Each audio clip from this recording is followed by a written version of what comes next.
In the middle of the night, I woke up to the sound of my granddaughter crying. I thought it was just her usual feeding time and tried to go back to sleep, but she didn't stop crying. I wondered why and went towards the sound, only to find my 3-month-old granddaughter crying alone in the bedroom. I looked around in a panic while holding my granddaughter, but my daughter-in-law was nowhere to be found. My husband was, too. 10 years have passed since then, and I received a call from an unknown number. "You're still single, aren't you? You must be living a lonely life." He laughed at me.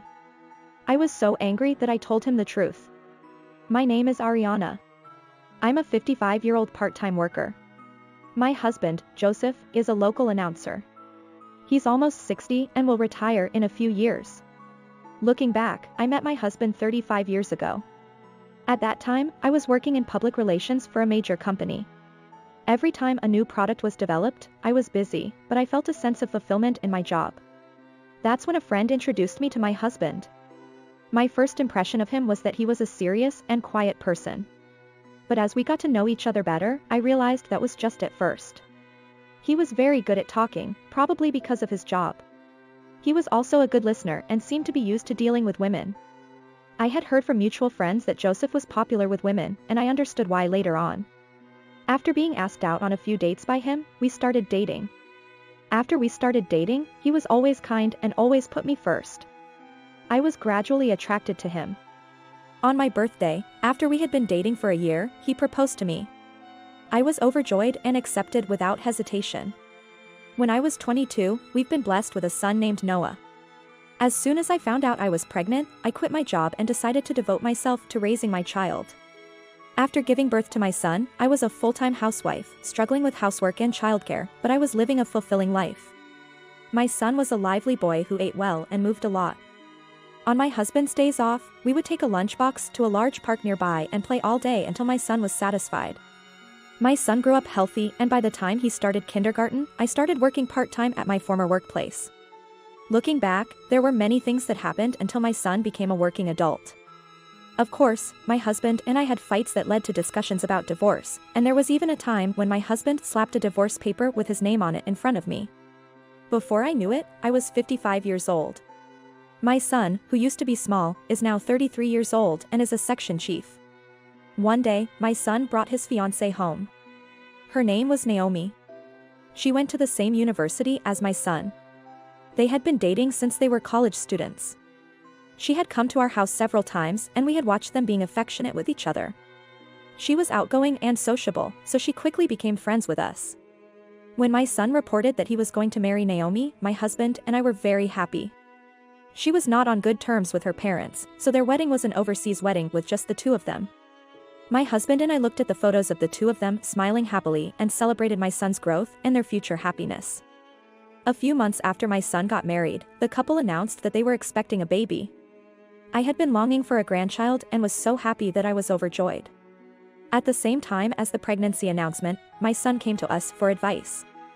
He said, "Naomi's morning sickness is worse than I thought. She's not on good terms with her parents, so I want you to help out around the house. After the baby is born, would you be willing to live with us if it's okay with you?" My husband and I had no reason to refuse, so we immediately agreed on the spot. From then on, I would stop by my son's house during my part-time job and help my daughter-in-law with housework, meal preparation, and shopping. Sometimes, I would accompany her to the hospital instead of my son, who couldn't take time off from work. The baby in her belly was growing steadily. Seeing my daughter-in-law happily reporting this, I was relieved. As the birth was approaching, my son and his wife began preparing to live in our house. My husband and son mainly did the moving work, and the couple used the room that my son had been using. Finally, a cute baby girl was born. Her name was Maya. It is said that girls resemble their fathers, and indeed, her eyes and nose were just like my son's. This is how our life together in our house began. I remembered when my son was born and helped with raising my granddaughter. Sometimes, I was surprised at the changes in the way newborns are raised when I heard from my daughter-in-law. My husband was also happy about the birth of our granddaughter and brought home some kind of souvenir every day.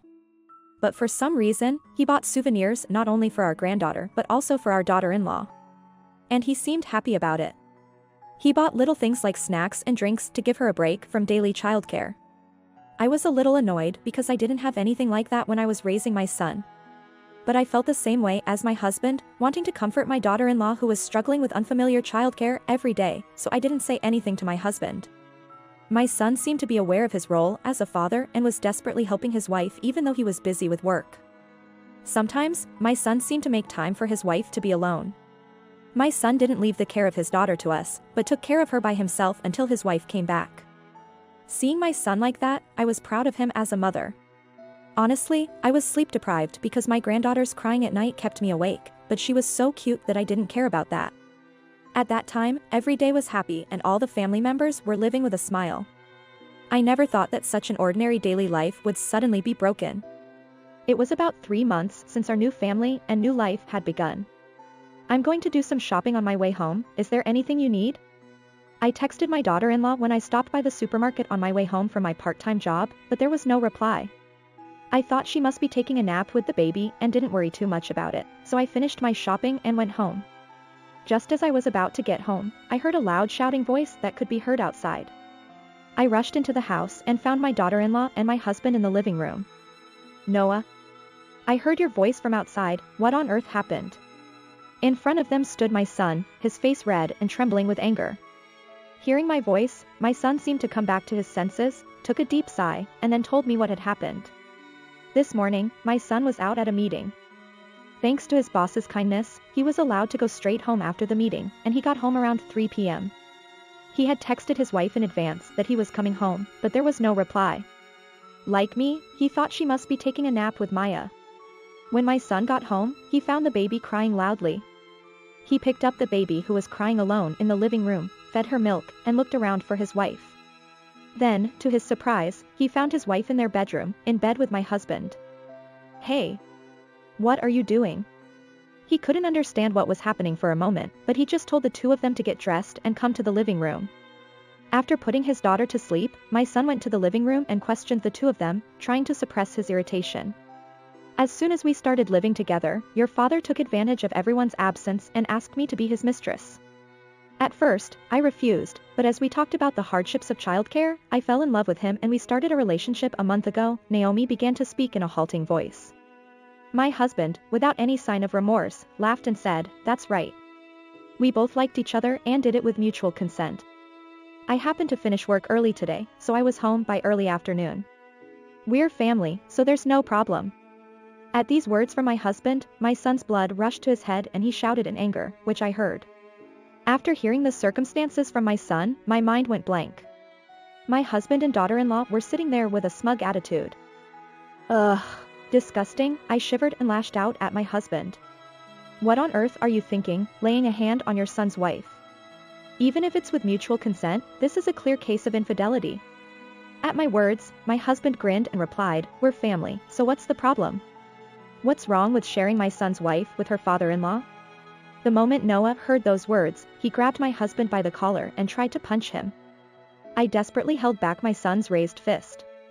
But my daughter-in-law was not at all disturbed by this situation. "If the two of you are okay with it, then so am I," she answered, her cheeks turning red. This made my son explode with anger and he berated the two of them again. "Are Naomi and Dad sane? Even if we're family, we're married. Not to mention betraying each other's partners," my son choked on his words. My husband and daughter-in-law tilted their heads as if to say, "What's the problem with that?"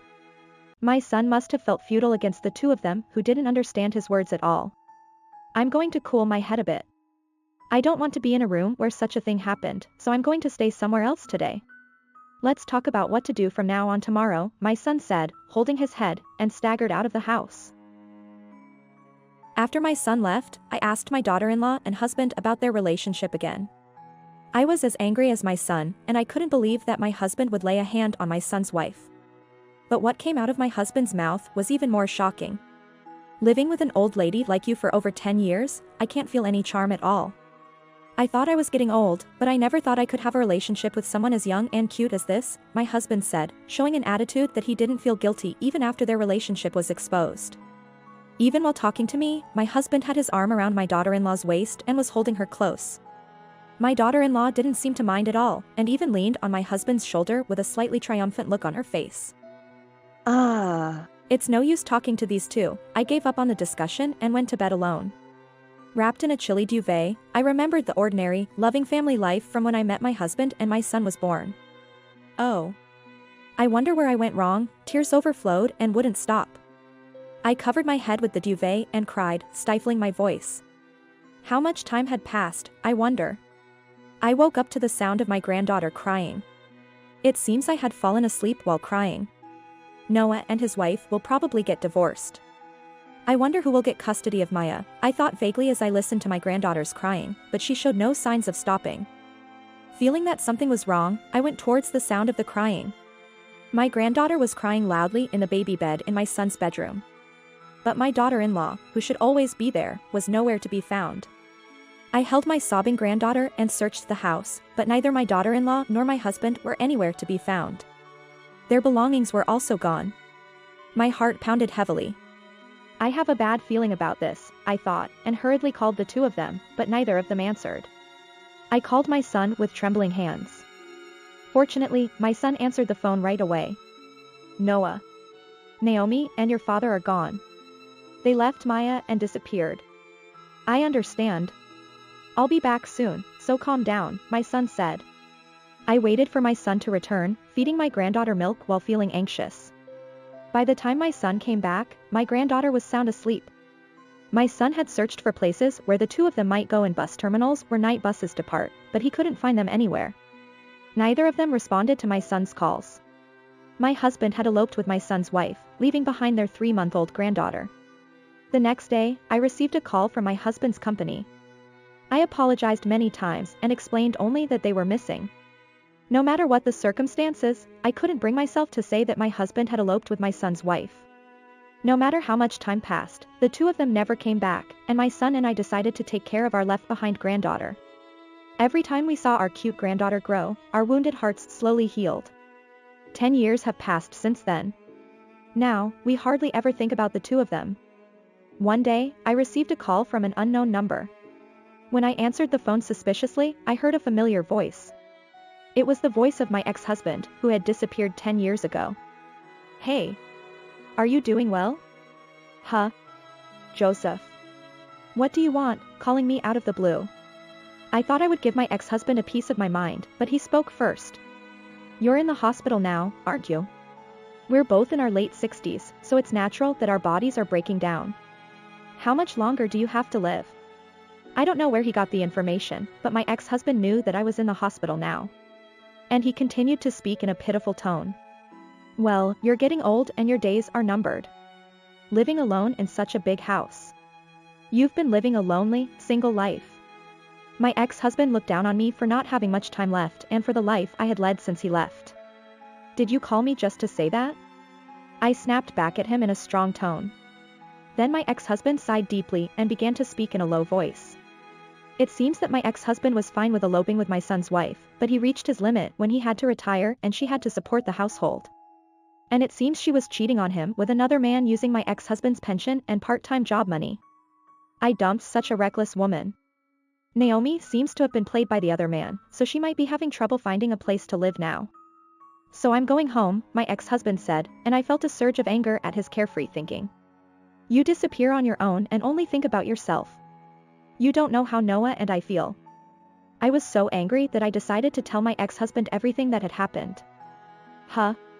You know I'm in the hospital, but you don't know anything else. You and I divorced a long time ago. Huh? There's no way that's true. I didn't sign anything. My ex-husband sounded surprised at my unexpected answer. What are you talking about? You signed it properly. We used to fight a lot about getting divorced when Noah was little. You threw a divorce paper filled out by you at me then. Don't you remember? I had been keeping the divorce paper from our old marital quarrel as a charm. Even my ex-husband seemed to be flustered by this. That's got to be invalid.